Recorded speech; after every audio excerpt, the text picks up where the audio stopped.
Pengetahuan dari PT Trimuda Nuansa Citra Tbk TNCA. Dari profil perusahaan, di sini kami didirikan pada tahun 1995. Ruang lingkup baris perusahaan adalah menyediakan layanan pos dan bimo. Perdagangan ini juga adanya transportasi perusahaan dan memiliki nama dagang Garuda Express Delivery atau lebih dikenal dengan GED. GED ini didirikan pada tahun 1998 dengan para pendiri komisaris Garuda Indonesia. PT Trimuda Nuansa Citra beralamat di Wisma Intra Asia Ground Floor, Jalan Prof. Dr. Soeharto Formo SH No. 58 Jakarta. Telepon di sini juga ada Pak 082 83 70 3700. Emailnya juga ada forsec@yahoo.co.id. Tanggal pencatatan di sini juga ada 1995 bulan 5 2018 dan 2008. Pendiri dan informasi umum dari PT Trimuda Nuansa Citra didirikan di Indonesia sesuai akte notaris Elisa Asmawel SH nomor 21 tanggal 4 Mei 1995. Notaris di Jakarta, akte pendirian ini telah ditugaskan kembali berdasarkan akte notaris Samsul Hadi SH nomor 25 tanggal 15 Agustus 1997. Berita Negara Republik Indonesia nomor 24 tambahan nomor 1732 tahun sampai 1998. Anggaran dasar perusahaan telah mengalami beberapa kali perubahan. Terakhir dengan akte notaris Adi Istiar SH nomor 158 tanggal 29 November 2017. Notaris di Jakarta mengenai maksud dan tujuan perusahaan dan seluruh anggaran dasar perusahaan sehubungan dengan perubahan status perusahaan menjadi perseroan terbatas tertutup. Untuk penawaran umum efek perusahaan pada tanggal 8 Juli 2018 perusahaan memperoleh pernyataan efektif dari Dewan Komisioner Otorita Jasa Keuangan atau bisa disebut juga OJK. Dalam surat keputusannya nomor EKEP 90D04/2018 menetapkan perusahaan sebagai saham syariah untuk melakukan penawaran umum perdana kepada masyarakat melalui pasar modal sebanyak 200 juta saham dengan nominal sebesar 100 per saham dengan harga penawaran sebesar 150 per tahun. Baik, di sini ada Dewan Komisaris, Direksi Karyawan, dan Komite Audit.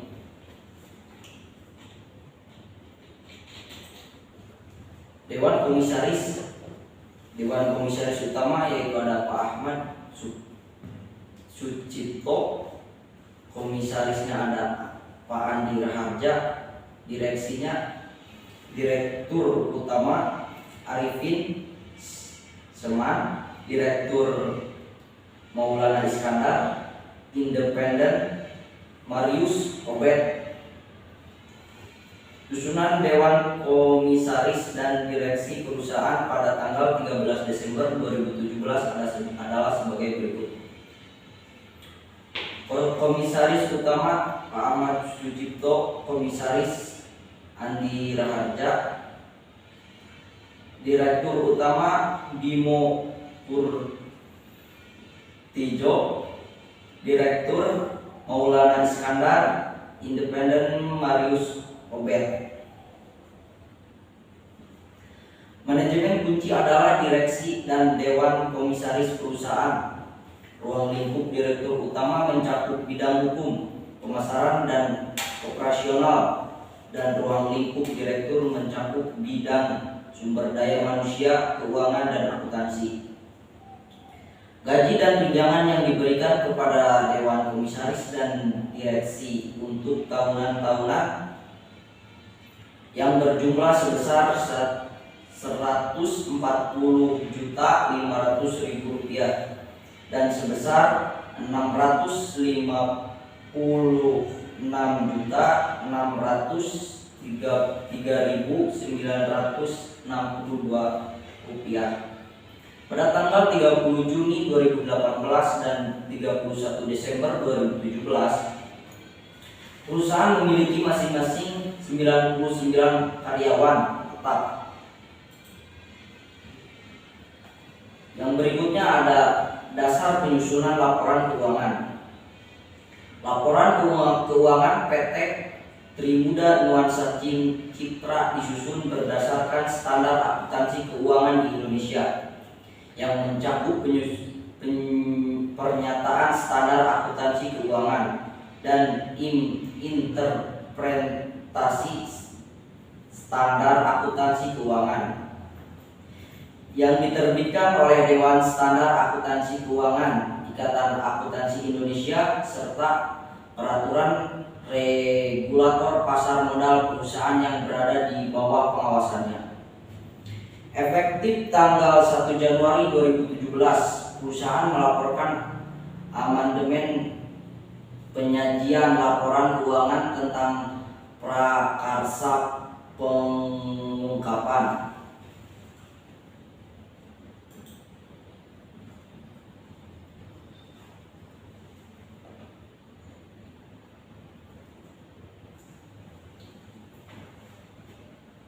Amandemen ini antara lain memberikan klarifikasi terkait penerapan pernyataan materialistis. Amandemen ini antara lain memberikan klarifikasi terkait penerapan fleksibilitas urutan sistematis catatan atas laporan keuangan dan pengidentifikasian kebijakan akuntansi signifikan. Selanjutnya ada instrumen keuangan. Yang pertama ada aset keuangan. Aset keuangan dalam lingkup PS AK 5 versi 2014 diklarifikasikan sebagai aset keuangan yang diukur pada nilai wajar melalui laba rugi, pinjaman yang diberikan dan piutang, investasi, dimiliki hingga jatuh tempo, atau aset keuangan tersedia untuk dijual. Mana yang sesuai, perusahaan menentukan klarifikasi aset keuangan tersebut pada saat pengakuan awal dan jika diperbolehkan dan sesuai mengevaluasi kembali mengklarifikasi aset tersebut pada setiap akhir tahun keuangan. Aset keuangan perusahaan terdiri dari kas dan bank, piutang usaha dan piutang lain-lain yang diklarifikasikan sebagai pinjaman yang diberikan dan piutang. Yang kedua, libalitas keuangan. Libalitas keuangan dalam lingkup PSAK 255 revisi 2004 dapat dikategorikan sebagai liabilitas keuangan yang diukur pada nilai wajar melalui laba rugi, liabilitas keuangan yang diukur pada biaya keuangan yang diukur pada perolehan diamortisasi atau derivatif yang ditetapkan sebagai instrumen lindung nilai dalam lindung nilai yang efektif. Mana yang sesuai? Perusahaan menentukan klarifikasi labalitas keuangan pada saat pengakuan awal. Labalitas keuangan perusahaan terdiri dari utang usaha, pihak kegiatan, dan pihak berelasi utang lain-lain, pihak ketiga dan pihak berelasi. Beban masih harus dibayar dan utang pembiayaan yang diklarifikasikan sebagai libalitas keuangan yang dicatat berdasarkan biaya perolehan diamortisasi. Selanjutnya ada penggunaan pertimbangan, estimasi, dan asumsi. Penyusunan laporan keuangan perusahaan mengharuskan manajemen untuk membuat pertimbangan, estimasi, dan asumsi yang mempengaruhi jumlah yang dilaporkan dan pengungkapan yang terkait pada akhir periode pelaporan. Ketidakpastian mengenai asumsi dan estimasi tersebut dapat mengakibatkan penyesuaian material terhadap nilai tercatat pada aset dan liabilitas dalam periode pelaporan berikutnya. Pertimbangan dalam proses penerapan kebijakan akuntansi perusahaan, manajemen telah membuat keputusan berikut yang memiliki pengaruh paling signifikan terhadap jumlah yang diakui dalam laporan keuangan. Oke, perkenalkan, nama saya Yusuf. Di sini saya akan memaparkan laporan posisi keuangan yang berakhir tanggal 30 Juni 2018 dengan angka perbandingan tanggal 31 Desember 2017. Di sini pertama itu ada aset lancar, ada kas dan bank, yaitu yang tidak diaudit sebesar 10.034.251 rupiah, yang diaudit sebesar 2.079.053.000.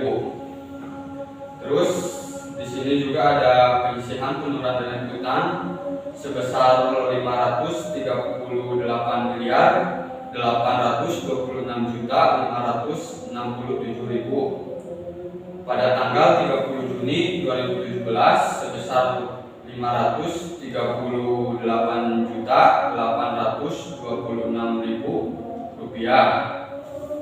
Pada tanggal 31 Desember 2017 yang tidak diaudit sebesar 11.083.131 dan yang diaudit sebesar 8.130.836.000 rupiah.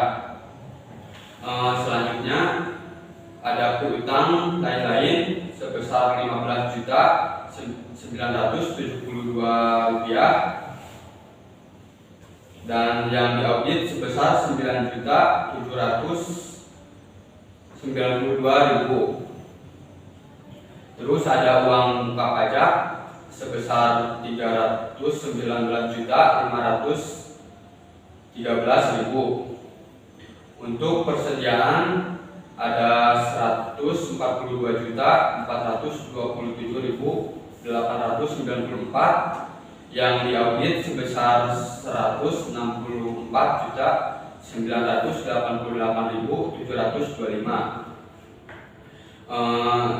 Ada uang muka dan beban dibayar di muka sebesar 27.210.227.167 rupiah.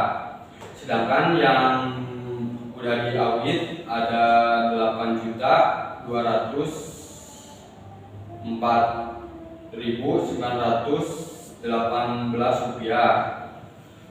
Jadi bisa dijumlahkan aset lancar yaitu yang tidak diaudit sebesar 49.524.638 rupiah dan yang diaudit sebesar 18.589.588.825 rupiah.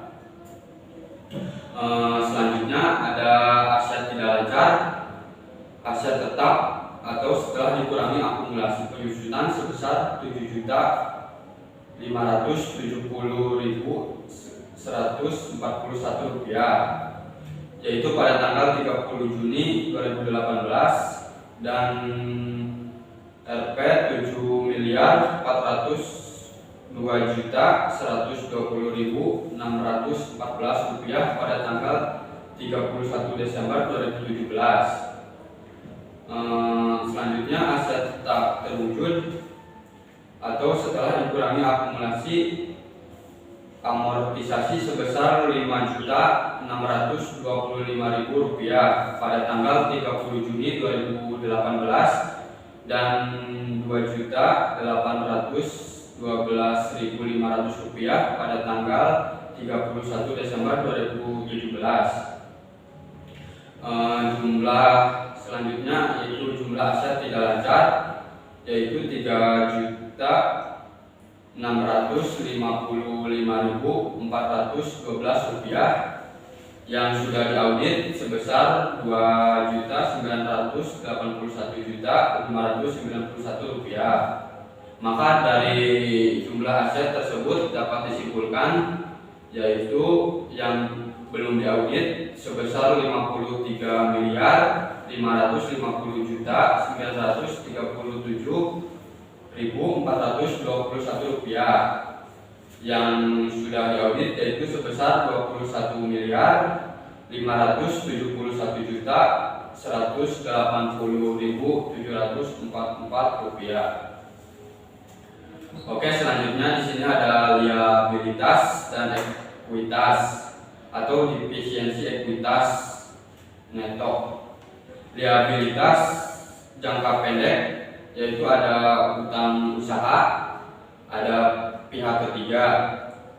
Di sini pihak ketiga yaitu ada 5.667.055.079 rupiah. Yang sudah diaudit ada 9.121.427.725 rupiah. Selanjutnya ada utang lain-lain dari pihak ketiga yaitu sebesar 1.500.000.000, yang sedangkan yang sudah diaudit sebesar 1 miliar. Terus selanjutnya ada pihak berelasi yaitu sebesar 2.400.000.000, sedangkan yang sudah diaudit sebesar 2.400.000.000. Selanjutnya ada beban masih harus dibayar yaitu 1.234.593.948, sedangkan yang sudah diaudit yaitu sebesar 81.400.653 rupiah. Selanjutnya ada utang pajak. Utang pajak di sini sebesar 626.995.343 rupiah.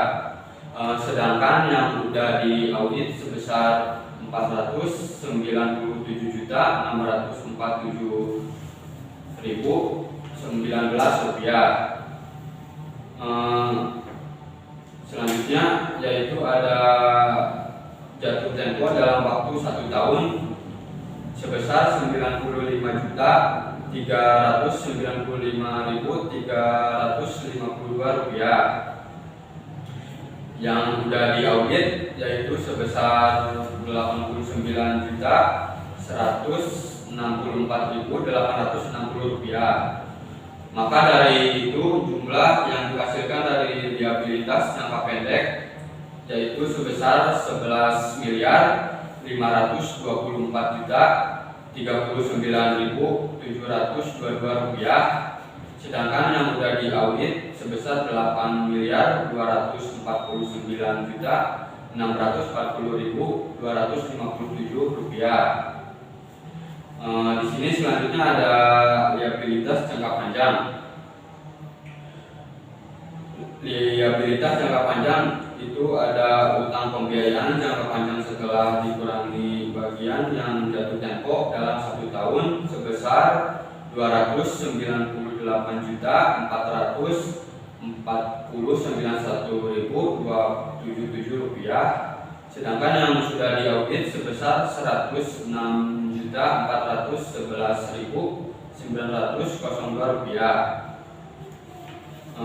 Selanjutnya ada liabilitas imbalan kerja karyawan yaitu sebesar 3.547.600.000 Rp195.197, yang mudah diaudit sebesar Rp3.326.170.969. Maka dapat dijumlahkan jumlah liabilitas jangka panjang, yaitu 3.446.186.474 rupiah, yang mudah diaudit sebesar 3.482.582.871 rupiah. Di sini dapat dijumlahkan keseluruhannya jumlah liabilitas, yaitu 15.370.226.196 rupiah, sedangkan yang mudah diaudit sebesar 11.062.223.128 rupiah. Selanjutnya ada ekuitas. Di sini ada modal saham, nilai nominal 100% per saham, 100% saham pada tanggal 30 Juni 2018 dan 31 Desember 2017. Modal dasar yaitu 880 juta rupiah saham pada tanggal 30 Juni 2017 dan 31 Desember 2017.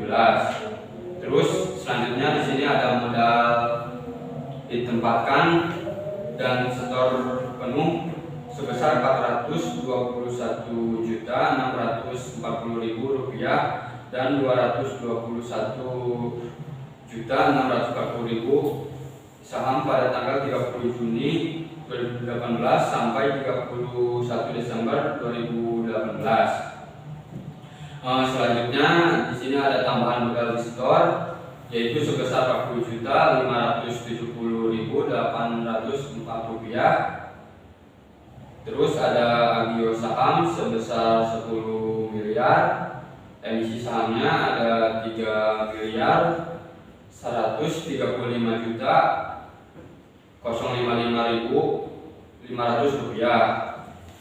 Ada saldo rugi sebesar 10.880.804 rupiah. Maka dapat disimpulkan jumlah ekuitas atau defisiensi ekuitas atau neto sebesar 38.180.711 rupiah. Selanjutnya di sini jumlah liabilitas dan ekuitas defisiensi ekuitas atau neto sebesar 53.550.937.421 rupiah, sedangkan yang mudah diaudit sebesar 21.571.180.074. Ya, selanjutnya ada laba rugi dan penghasilan. Ya, selanjutnya ada laporan laba rugi dan penghasilan komprehensif lain. Di sini ada dari mulai 1 Januari 2018 sampai dengan 30 Juni 2018 yang tidak diaudit. Ada juga 1 Januari 2017 sampai dengan 30 Juni 2013 yang diaudit. Pendapatan yang tidak diaudit yaitu 29.624.842.141 rupiah. Lalu yang diaudit sebesar 26.500.194 rupiah.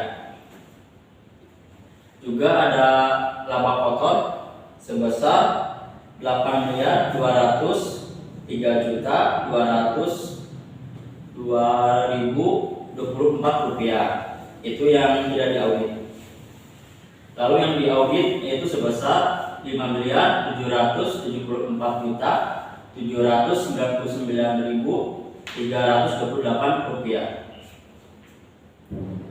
Di sini ada laba operasi yaitu sebesar 1.913.222.3 rupiah. Itu yang tidak diaudit. Lalu yang diaudit yaitu sebesar 1.311.330.043 rupiah. Lalu ada laba rugi sebelum manfaat atau beban. Pajak penghasilan sebesar 1.919.594.216 rupiah. Itu yang tidak diaudit.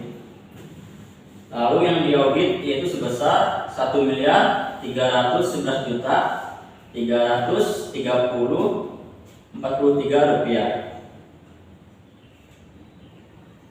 Langsung saja ke jumlah laba rugi komprehensif yaitu sebesar 1.429.909.109 rupiah. Itu yang tidak diaudit.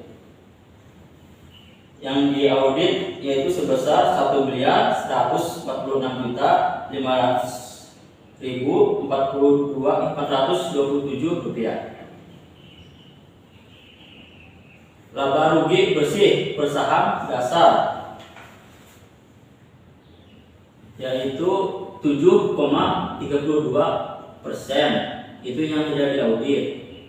Lalu yang diaudit 5,88%. Selanjutnya ada laporan perubahan ekuitas defisiensi ekuitas neto berakhir tanggal 30 Juni 2018 dengan angka perbandingan tanggal 31 Desember 2017. Dinyatakan dalam rupiah kecuali dinyatakan lain. Di sini ada modal saham ditempatkan dan disetor penuh. Saldo 31 Desember 2016 yaitu sebesar 14.164 juta rupiah. Defisit yaitu sebesar 14.521.201.656 rupiah. Ada juga jumlah ekuitas defisiensi ekuitas neto sebesar 354.201.656 rupiah. Setoran modal yaitu sebesar 8 miliar rupiah. Tambahan modal di sini ada 40.570.804 rupiah. Laba rugi tahun berjalan yaitu defisit 2.202.488.468 rupiah. Selanjutnya saldo 31 Desember 2017 sebesar 22.204.570.804 rupiah. Defisit yaitu 2.315.713.188 rupiah. Lalu netonya yaitu sebesar 9.888.857.616 rupiah. Saldo per 31 Juni 2018 yaitu sebesar 42.204.570.804 rupiah.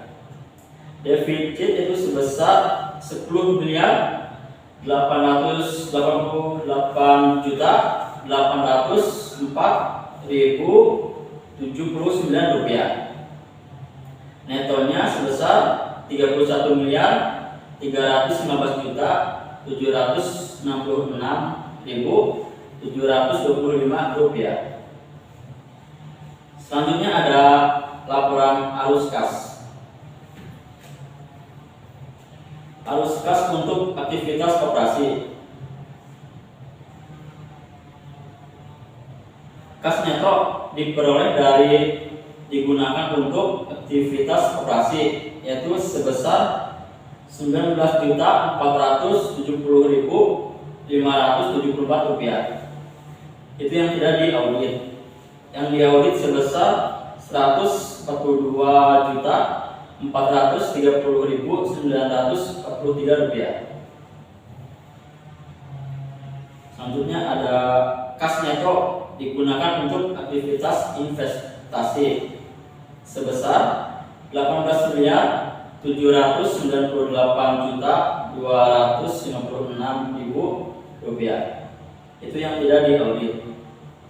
Yang diaudit sebesar 7.318.357.845 rupiah.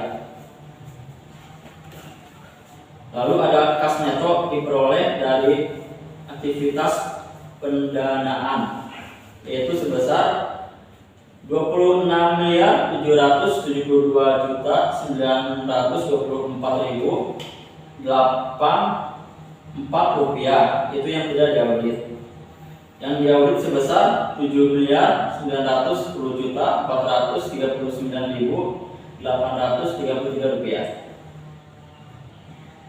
Kenaikan atau penurunan neto kas dan bank, yaitu sebesar 7.755.198.230 rupiah. Itu yang tidak diaudit. Yang diaudit sebesar 749.651.045 rupiah. Lalu kas dan bank awal tahun sebesar 2.079.050.021 rupiah. Itu yang tidak diaudit. Yang diaudit sebesar 1.341.976 rupiah. Kas dan bank akhir tahun sebesar 10.334.251.251 rupiah. Itu yang tidak diaudit. Yang diaudit sebesar 2.079.059.021 rupiah. Ya, terima kasih. Mungkin itu saja yang bisa kami sampaikan dari kelompok 4. Kurang lebihnya mohon dimaafkan. Mohon maaf bila ada kata-kata yang tidak enak di hati pendengar. Saya tutup. Wabillahi taufiq wal hidayah. Wassalamualaikum warahmatullahi wabarakatuh. Waalaikumsalam.